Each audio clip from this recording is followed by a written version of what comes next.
सुप्रभात बच्चे, आज हम फिर उपस्थित हुए हैं हिंदी व्याकरण लेकर। ठीक है, पिछले वीडियो में हमने आप लोगों को वर्ण के संबंध में बताया था। आज मैं वर्ण के संबंध में बाकी जो बातें हैं उसको बताऊंगा। ठीक है ना। मुझे उम्मीद है कि आप लोग अच्छे होंगे। कोरोना का समय चल रहा है, इसमें आप लोग क्या है जी, डिस्टेंसिंग का पालन करें, अपना हाथ को बराबर धोते रहें, मास्क लगाएँ और घर पर रहें। ज़रूरी हो तो भी घर से बाहर निकले। ठीक है, और घर पर रहकर आप लोग अध्ययन ज़रूर करें। ठीक है, और जो मैं वीडियो बना रहा हूँ या स्कूल से जो वीडियो बनाया जा रहा है उसे अवश्य देखें और उसका अक्षरशः पालन करें। ठीक है, आज मैं वर्णों के संबंध में आगे की बातें बताऊंगा। ठीक है, तो हम लोग हिंदी भाषा के वर्ण, हिंदी भाषा के कितने वर्ण हैं, क्या हैं, इसके संबंध में मैं आज बताऊंगा। ठीक है, तो हम लोग देखेंगे कि स्पर्श वर्ण, स्पर्श वर्ण आखिर किसे कहते हैं ना जी। तो स्पर्श वर्ण जिन वर्णों का उच्चारण कंठ, तालु, मूर्धा, दंत और ओष्ठ स्थानों के स्पर्श से होता है, इन्हें स्पर्श व्यंजन कहते हैं। स्पर्श वर्ण किसे कहते हैं? जिन वर्णों का उच्चारण कंठ से, तालु से, मूर्धा से, दंत और ओष्ठ के स्थानों के स्पर्श से होता है, इन्हें स्पर्श व्यंजन कहते हैं। ठीक है ना जी। जैसे क, ख, ग, घ, अंग। क वर्ग है, इसका उच्चारण स्थान कंठ से है। ठीक है, इसका उच्चारण कहाँ से है? कंठ से है। ठीक है, और च उच्चारण करके आप लोग देखेंगे, च, छ, ज, झ, इ। यह च वर्ग के अंतर्गत आता है। इसका उच्चारण स्थान तालु है। तालु कहाँ है? तालु दांत है, दांत के ऊपर वाला भाग तालु कहलाता है। ठीक है, यहाँ वाला भाग तालु कहलाता है। ठीक है, वहाँ से हम लोग च का उच्चारण करते हैं। च का उच्चारण करके देखें, च, छ, ज, झ, इ। जब तक तालु में जीभ नहीं सटेगा तब तक हम लोग क्या है, उसका उच्चारण कर ही नहीं सकते हैं। इसलिए स्पर्श से होता है, इसीलिए इनको हम लोग स्पर्श व्यंजन कहते हैं। ठीक है, उसी तरह ट वर्ग है। ट वर्ग में ट, ठ, ड, ढ, अण, न नहीं अण। ठीक है, तो ये 5 गो है ट वर्ग का। या मूर्धा से, मूर्धा कहाँ है? तालु और दांत के मध्य वाला स्थान मूर्धा कहलाता है ना जी। दांत और तालु के मध्य का स्थान जो क्या है जी, मूर्धा कहलाता है। यहाँ का स्थान मूर्धा कहलाता है। ठीक है, तो वहाँ से हम लोग च का उच्चारण करते हैं। च, छ, ज, झ, इ। ये 5 गो वर्ण च वर्ग का है, जिसको हम लोग मूर्धा से उच्चारण करते हैं। ठीक है, और तो अगला है तो, थ, द, ध, न। तो वर्ग के अंतर्गत आता है। यह भी स्पर्श से ही हो रहा है, तो इसका उच्चारण हम लोग दंत से, यानी जीभ को हम लोग कहाँ सटाते हैं? दांत में सटाकर ही इसका उच्चारण करते हैं ना जी। ऐसे उच्चारण करेंगे तो, थ, द, ध और न। ठीक है, ये 5 गो वर्ण है तो वर्ग का, जिसके हम लोग क्या है जी, उच्चारण स्थान है मूर्धा। ठीक है, दंत है, दंत से उच्चारण स्थान करते हैं। ठीक है, जीभ जहाँ सटता है उसको उच्चारण स्थान कहते हैं। ठीक है, और है प, फ, ब, भ और म। ये प वर्ग का है, इसको हम लोग ओष्ठ से उच्चारण करते हैं। ठीक है, यानी ओठ को दोनों ओठों को परस्पर सटाते हैं, फिर हम लोग उच्चारण करते हैं। जैसे प उच्चारण करके देखेंगे आप लोग, प, फ, ब, भ और म। ठीक है, हम लोग दोनों ओठों को सटाते हैं, फिर हम लोग उच्चारण करते हैं, तो प वर्ग कहलाता है। ठीक है, यह प वर्ग का है। और दूसरा है अंतःस्थ वर्ण। ठीक है, इसकी संख्या कितनी है? इसकी संख्या है 25। 5 गो क वर्ग से लेकर प वर्ग तक 5 गो है स्पर्श व्यंजन, जिसकी संख्या कितनी हुई? 25 हुई। ठीक है, 25। और फिर आता है अंतःस्थ वर्ण। अंतःस्थ वर्ण किसे कहते हैं?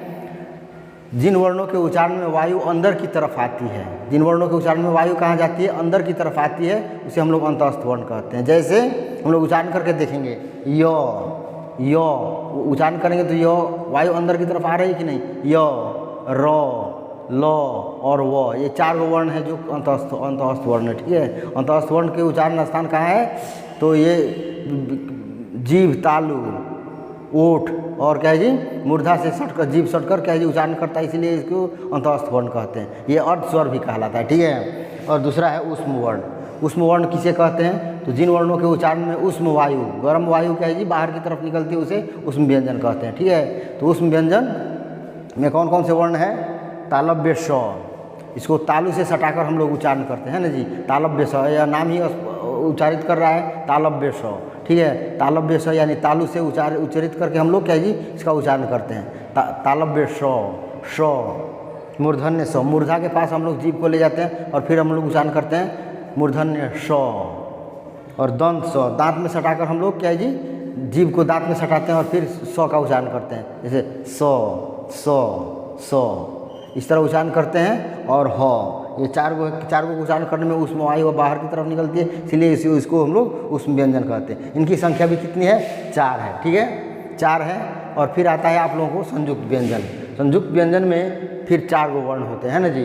ये इस संयुक्त व्यंजन इसलिए है इसको क्योंकि क्या है ये बहुत सारे वर्णों के मेल से बने हुए हैं। जैसे एक छ है, एक छ का क्या है जी, एक छ को हम लोग क जोड़ मूर्धन्य स जोड़ अ मिलकर एक छ का निर्माण होता है, ठीक है।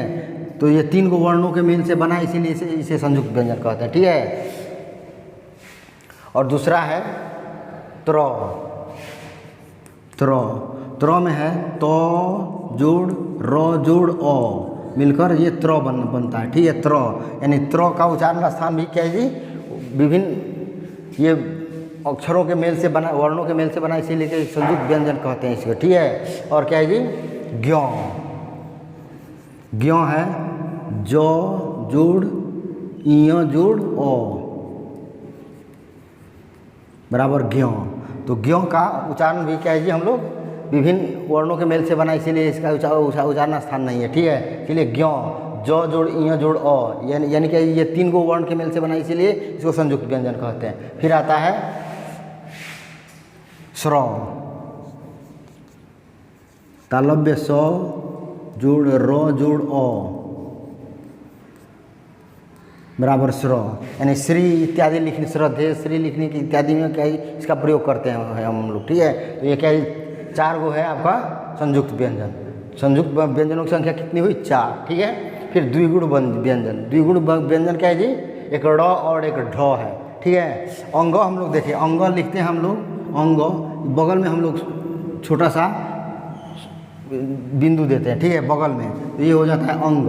और ड़ लिखते हैं हम लोग, ड़ नीचे हम लोग देते हैं, नीचे बिंदु देते हैं ड़ लिखने में, ठीक है। जैसे इसका हम लोग बहुत सारे शब्दों में प्रयोग करते हैं, जैसे घोड़ा, दौड़ना इत्यादि शब्दों में हम लोग प्रयोग करते हैं ड़ का। ये 2 गुण वाले व्यंजन, इसीलिए द्विगुण व्यंजन कहते हैं, ठीक है। और फिर है ढ, ढ का भी 2 गुण का वाले व्यंजन, इसीलिए इसे द्विगुण व्यंजन कहते हैं। तो इसका प्रयोग हम लोग बहुत सारे वर्ण शब्दों में करते हैं, जैसे चढ़ना, चढ़ना, चढ़ना नहीं चढ़ना, पढ़ना, पढ़ना, बहुत लोग पढ़ना कहते, पढ़ना नहीं होता है, पढ़ना होता है, पढ़ना, ठीक है। जैसे सीढ़ी, सीढ़ी, सीढ़ी नहीं सीढ़ी हम लोग उच्चारण करते हैं, ठीक है, सीढ़ी, सीढ़ी इत्यादि शब्दों में हम लोग इसका प्रयोग करते हैं, ठीक है। तो ये हुआ क्या जी द्विगुण व्यंजन। और स्वरवर्णों की संख्या 11 है। कौन कौन है स्वरवर्ण में, अ आ ह्रस्व ई दीर्घ ई ह्रस्व उ दीर्घ उ री ए ओ और औ, इनकी संख्या 11 है, ठीक है।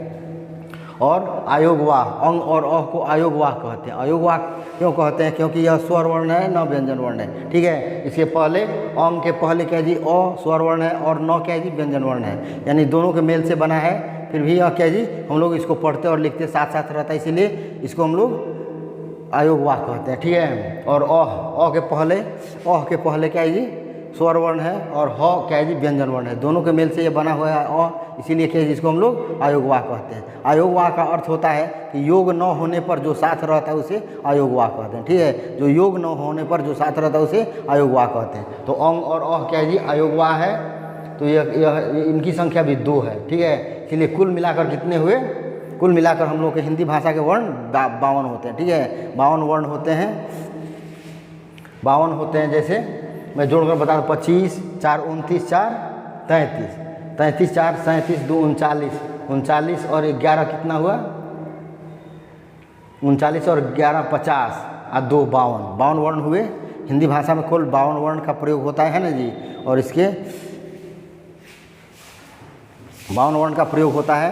और फिर हम लोग आप लोगों को दूसरे वीडियो में फिर हम वर्णों के संबंध में बताएंगे, है ना जी। उसके बाद में हम लोग सब शब्द विचार के संबंध में पढ़ेंगे। तब तक के लिए हम लोग विदा लेते हैं। धन्यवाद। आप लोग सुरक्षित रहें, कोरोना के नियमों का पालन करें और